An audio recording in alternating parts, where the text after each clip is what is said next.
வணக்கம், welcome to udumalaifoodpoint. எனக்கு வந்து பிரியாணி கூட ஒரு அருமையான சைட் டிஷ் தாங்க. அதாவது கல்யாண வீடு, பெரிய விருந்து அதெல்லாம் வைப்பாங்க. மட்டன் போட தாளிச்சா, இந்த மட்டன்ல பார்த்தா மட்டன்ல இருக்கிற எலும்பு 2-3 காய்கறிகளை வச்சு ஒரு அருமையான ஒரு மட்டன் தாளிச்சா தான் உங்களுக்கு செஞ்சு காட்ட போறேன். இதுக்கு அரை மணி நேரத்துக்கு முன்னாடியே வந்து துவரப்பருப்பும் கடலைப்பருப்பும் ஊற வச்சிருக்கேங்க. துவரப்பருப்பு வந்து ஒரு அரை டம்ளர் எடுத்திருக்கேன். கடலைப்பருப்பு வந்து ஒரு 1/4 டம்ளர் எடுத்திருக்கேன். இதை நம்ம கழுவி இந்த குக்கர்ல சேர்த்திடலாம். இது கூட பாத்தீங்கன்னா ஒரு 1/4 கிலோ எலும்பு கறியை வாங்கியிருக்கேன், அதையும் சேர்த்துக்கலாம். எப்பவுமே நம்ம இந்த எலும்பு கறி வாங்கும் போது கூட இந்த கொழுப்பா வாங்குங்க, அப்பதான் வந்து தாளிச்சண்ணி சூப்பரா இருக்கும்.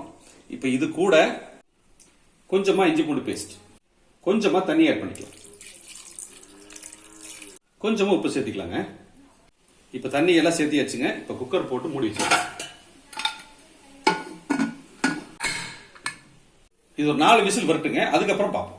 இப்ப மட்டன் விசில் வர்றதுக்குள்ள பாத்தீங்கன்னா காய்கறிகளை கட் பண்ணிடலாம். 2 முருங்காய் எடுத்திருக்கேன், 1 உருளைக்கிழங்கு, 1 வாழைக்காய், 1 மாங்காய், 4 கத்திரிக்காய். இது எல்லாத்தையுமே கட் பண்ணி வச்சுக்கணும். இன்னைக்கு நீ என்ன பண்ணிட்டு இருக்க? ரசம் வச்சாச்சுங்க. இன்னைக்கு ரசம் வச்சாச்சு. அடுத்து சாப்பாடு வைக்க போறேன். நீங்க வந்து தால்ச்சா எந்த ஸ்டைல்ல செய்ய போறீங்க இன்னைக்கு? இன்னைக்கு வந்து எங்க அம்மா சொல்லி கொடுத்த ஸ்டைல் தான். ஏன்னா எங்க அம்மா அந்த பழைய காலத்து டைப் தான் இது.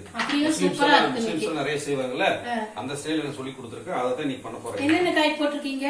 கத்திரிக்காய், உருளைக்கிழங்கு, முருங்கைக்காய், வாழைக்காய், இந்த பூசணிக்காய் குறையுது. இன்னைக்கு பூசணிக்காய் போட்டா எனக்கு டேஸ்ட் பிடிக்கல. வெள்ளை பூசணிக்காய் போடுவோம்ல, டேஸ்ட் பிடிக்கல, அதனால நான் இந்த ஸ்டைல்ல பண்றேன். சரி, நான் ஏதாவது பண்ணுவாங்க? ஒண்ணு இல்ல. இப்ப என்ன ரெடி பண்ணியாச்சு.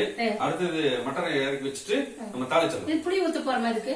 ஆமா, புளி கொஞ்சம் ஊற வச்சு மறந்துட்டேன். புளி கொஞ்சம் ஊற வச்சு மட்டன் பருப்பும் ஒரு 4 விசில் விட்டு நம்ம ஆஃப் பண்ணி இறக்கி வச்சாச்சுங்க. அடுத்தது நம்ம வந்து காயெல்லாம் தாளிச்சிடலாம்.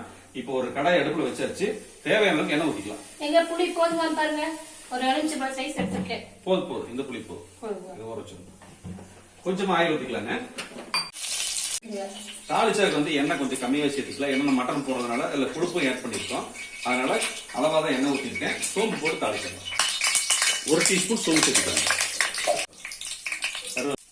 கொஞ்சமா கருவேப்பிலை, 100 கிராம் பெரிய வெங்காயம் ஸ்லைஸா கட் பண்ணிட்டு அதை சேர்த்துக்கலாம். வெங்காயம் ஒரு 5 நிமிஷம் நல்லா வதங்கிட்டுங்க. இது கூடவே ஒரு பிரிஞ்சி இலை, 2 ஏலக்காய், 2 கிராம்பு, 2 பட்டை சேர்த்துக்கலாங்க. கூடவே ஒரு ஸ்டார் அனிஸும் சேர்த்திருக்கேன். வெங்காயம் ஓரளவுக்கு வதங்கிடுச்சுங்க. ஒரு டேபிள் ஸ்பூன் வந்து இஞ்சி பூண்டு பேஸ்ட் சேர்த்துக்கலாம். சின்ன சைஸ் தக்காளி ஒரு 3 தக்காளி நறுக்கி வச்சிருக்கேன், அதையும் சேர்த்துக்கலாம். அடுத்து என்ன சேர்த்துக்கலாங்க? முருங்கைக்காய் போடுப்பா. முருங்கைக்காய் போடும், ஏன்னா முருங்கைக்காய் தான் வந்து சீக்கிரமா குக் ஆகாது. அதனால இதை முதல்ல வதக்கிடலாம். இப்ப நம்ம எல்லா காய்கறிகளையும் சேர்த்திடலாங்க. முருங்கைக்காய்க்குன்னு போட்டு தாளிச்சாச்சு. மற்ற காய்கறிலாம் சேர்த்துக்கலாம். எல்லா காய்கறிகளையும் சேர்த்து நல்லா கலந்து விட்டுலாங்க. ஒரு 2-3 நிமிஷம் நல்லா கலந்து விட்டுலாம். இப்ப இந்த தாளிச்சாக்கு தேவையான மசாலா சேர்த்துக்கலாங்க. ஒரு 1/2 டீஸ்பூன் வந்து மஞ்சத்தூள், 1 டீஸ்பூன் மல்லித்தூள், ஒரு 3/4 டீஸ்பூன் வந்து மிளகாத்தூள் போட்டுக்கலாங்க. தாளிச்சாக்கு வந்து ரொம்ப காரமா இருக்க தேவையில்லை, அதனால ஒரு 3/4 டீஸ்பூன் சேர்த்துனா போதும். கூடவே நம்ம ஹோம்மேடு மசாலா, மட்டன் மசாலா செஞ்சிருக்கேன், அதை சேர்த்துக்கலாம். ஒரு இடம் நல்லா கலந்துக்கலாம். இப்ப காயெல்லாம் பாத்தீங்கன்னா நல்லா வதங்கிருச்சுங்க. இப்ப இந்த காய் வேகிறதுக்கு ஒரு 1/2 லிட்டர் தண்ணி ஆட் பண்ணிக்கலாம். தாளிச்சாக்கு தேவையான உப்பு சேர்த்துக்கலாம். 1 டீஸ்பூன் சேர்த்திட்டு இது கூடவே ஒரு 1/2 டீஸ்பூன் சீரகத்தூள் சேர்த்துக்கலாம்.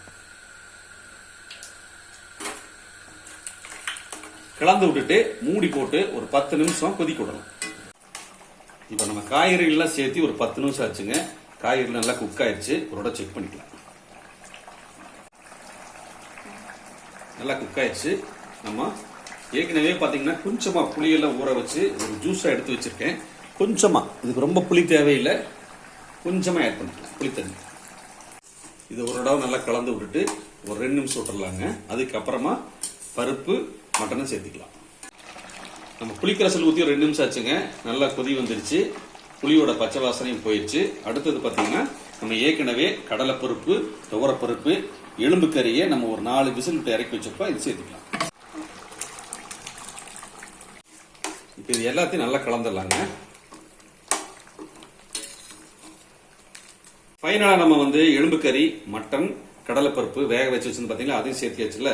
இப்ப என்ன பண்ணலாம்னா ஒரு 2 நிமிஷம் மீடியமான ஃபிளேம்ல மூடி வச்சிடலாம். ஆயிடுச்சுங்களா? சூப்பரா ரெடி ஆயிடுச்சம்மா. இப்ப வந்து நம்ம மறுபடியும் 2 நிமிஷம் கொதிக்க வச்சிருக்கோம். செமையான ஒரு தால்ச்சா ரெடி ஆயிடுச்சு. கலரே பாக்குறதுக்கு சூப்பரா இருக்குங்க. நல்ல ஒரு இன்னைக்கு ஒயிட் ரைஸ் பண்ணிருக்கியா? ஆமாங்க, ஒயிட் ரைஸ் பண்ணிருக்கியா? இது கூட என்ன, இது முதலே சொல்லியிருந்தேன், நான் வந்து கீ ரைஸ் பண்ணி கொடுத்துருப்பேன். கீ ரைஸுக்கு அது சூப்பரா இருக்கும், குஸ்கா நல்லா இருக்கும், எல்லா பிரியாணிக்குமே இது சூப்பரா இருக்குங்க. இதே மாதிரி இதே மெஷர்மெண்ட்ல நீங்க ட்ரை பண்ணி பாருங்க, சூப்பரா இருக்கும். இந்த வீடியோ பிடிச்சிருந்தா லைக் ஷேர் பண்ணுங்க, கமெண்ட் பண்ணுங்க, மறக்காம உடுமலை ஃபுட் பாயிண்ட் சப்ஸ்கிரைப் பண்ணுங்க. பாய்.